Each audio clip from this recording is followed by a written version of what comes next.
അവനൂരല്ലേ ആ സബ് ജയിലിൽ കൊണ്ടുപോയി അവിടെ കൊടുത്താൽ ഉടനെ തന്നെ അദ്ദേഹത്തിന് റിലീസ് പുറത്തിറങ്ങാൻ പറ്റും.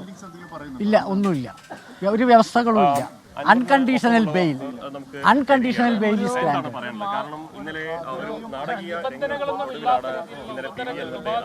രീതിയിലുള്ള ജാമ്യമാണ് ലഭിച്ചിരിക്കുന്നതാണ്.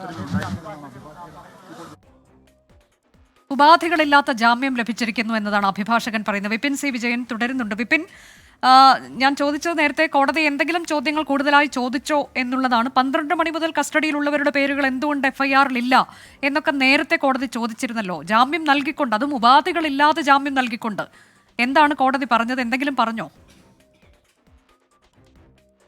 പ്രധാനമായി ഈ വിധി പുറപ്പെടുവിച്ചതിന് ശേഷം ഒന്നും പറഞ്ഞിട്ടില്ല. ഈ വാദപ്രതിവാദം നടക്കുന്ന സമയത്താണ് ചോദിച്ചത്. അതിൽ പ്രോസിക്യൂഷൻ കഴിയും. ഇത്തരം കാര്യങ്ങൾ ചർച്ച ചെയ്യുന്നതിന് വേണ്ടിയിട്ടാണ് ഫോറസ്റ്റ് ഓഫീസിലേക്ക് ഞങ്ങൾ പോകുന്നത്. ഇന്നലെ ഈ അപ്രതീക്ഷിതമായിട്ടായിരുന്നു അറസ്റ്റ്. അതിനുശേഷം ഈ തീർച്ചയായും അപ്രതീക്ഷിതമായിരുന്നു. ശ്രീ PV അൻവർ യാതൊരുവിധ അക്രമത്തിനും നേതൃത്വം നൽകിയിട്ടില്ല.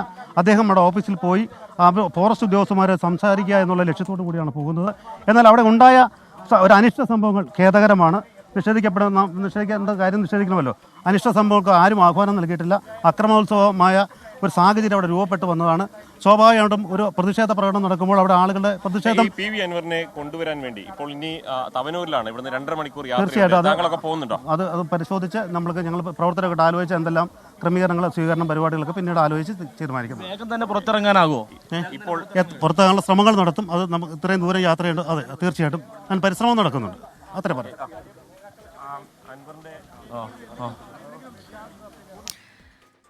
അതാണിപ്പോൾ ഇതിൽ അദ്ദേഹം ഒരു തരത്തിലും അക്രമ പ്രവർത്തനത്തിൽ ഏർപ്പെട്ടിട്ടില്ല എന്നതാണ് DMK ഇപ്പോൾ പറയുന്നത്. സമീർ ബിൻ കരീം കൂടിയുണ്ട് വിശദാംശങ്ങളുമായി. സമീർ, അദ്ദേഹം ഇന്ന് തന്നെ, അതായത് കുറച്ച് വൈകിയാണെങ്കിലും ജയിലിൽ നിന്ന് പുറത്തേക്ക് വരുമെന്നല്ലേ ഇപ്പോൾ പറഞ്ഞത്? വലിയ സ്വീകരണമൊക്കെ ഒരുക്കാനുള്ള പുറപ്പാടിലാണെന്ന് തോന്നുന്നു അണികൾ. അനുജ, തീർച്ചയായും ഇന്ന് തന്നെ PV അൻവറിനെ പുറത്തിറക്കാൻ കഴിയുമെന്നുള്ളതാണ് അദ്ദേഹത്തിന് അഭിഭാഷകനും ഒപ്പം തന്നെ ഈ DMK പ്രവർത്തകരും ഒക്കെ തന്നെ വ്യക്തമാക്കുന്നത്. എന്നാൽ ഇന്ന് സ്വീകരണവുമായി ബന്ധപ്പെട്ട പരിപാടികൾ ഉണ്ടാകുമോ എന്നുള്ള കാര്യത്തിൽ ഇതുവരെ വ്യക്തത വന്നിട്ടില്ല. അത് പിന്നീട് കൂടിയാലോചിക്കുമെന്നുള്ളതാണ് നിലവിൽ വ്യക്തമാക്കിയിരിക്കുന്നത്. ഉപാധികളില്ലാതെയാണ് PV അൻവറിന് ജാമ്യം ലഭിച്ചത് എന്നുള്ളതാണ് അദ്ദേഹത്തിന്റെ അഭിഭാഷകനും ഈ DMK നേതാക്കളും ഒക്കെ തന്നെ വ്യക്തമാക്കുന്നത്.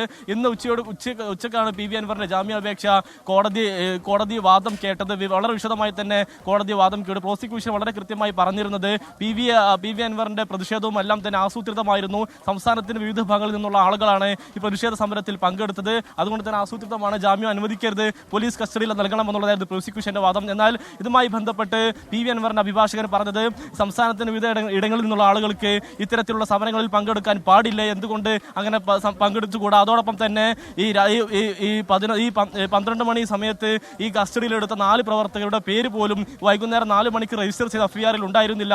അതെന്തുകൊണ്ട് ഉണ്ടായിട്ടില്ല? അതുകൊണ്ട് കൃത്യമായ PV അൻവറിന്റെ രാഷ്ട്രീയ വൈരാഗ്യം വെച്ചുള്ള അല്ലെങ്കിൽ അത്തരം ഒരു നടപടിയാണ് ഉണ്ടായത്. അതോടൊപ്പം തന്നെ നിയമസഭയിൽ അടുത്തു വരാനിരിക്കുന്ന നിയമസഭയിൽ പങ്കെടുക്കാതിരിക്കാനുള്ള ശ്രമങ്ങളാണ് ഇതിന്റെ ഭാഗമായി നടക്കുന്നത്. അതുകൊണ്ട് തന്നെ PV അൻവറിന് ജാമ്യം അനുവദിക്കണം. ഏത് സാഹചര്യത്തിലും എല്ലാ തരത്തിലുള്ള അന്വേഷണവുമായി സഹകരിക്കുമെന്നും PV അൻവറിന്റെ അഭിഭാഷകൻ കോടതിയോട് പറഞ്ഞു. അതോടൊപ്പം തന്നെ എത്ര നേരം വേണമെങ്കിലും അന്വേഷണ സംഘത്തിന് മുമ്പിൽ വന്നിരിക്കാനും PV അൻവർ തയ്യാറാണെന്നും ഈ അഭിഭാഷകൻ കൃത്യമായി തന്നെ പറഞ്ഞു. ഇതിന് പിന്നാലെ കോടതി ഈ വിധി പറയൽ 5 മണിയിലേക്ക് മാറ്റിവെക്കുകയായിരുന്നു. പിന്നീട് കോടതി പിരിയുകയുണ്ടായി. ഉടൻ തന്നെ ഇപ്പോൾ അല്പസമയം മുൻപാണ് ഈ PV അൻവർ ജാമ്യം നൽകിക്കൊണ്ട് നിലമ്പൂർ ഫസ്റ്റ് ക്ലാസ് മജിസ്ട്രേറ്റ് കോടതി ജഡ്ജി സാറ ഫാത്തിമ ഇപ്പോൾ ജാമ്യം നൽകിയിരിക്കുന്നത്.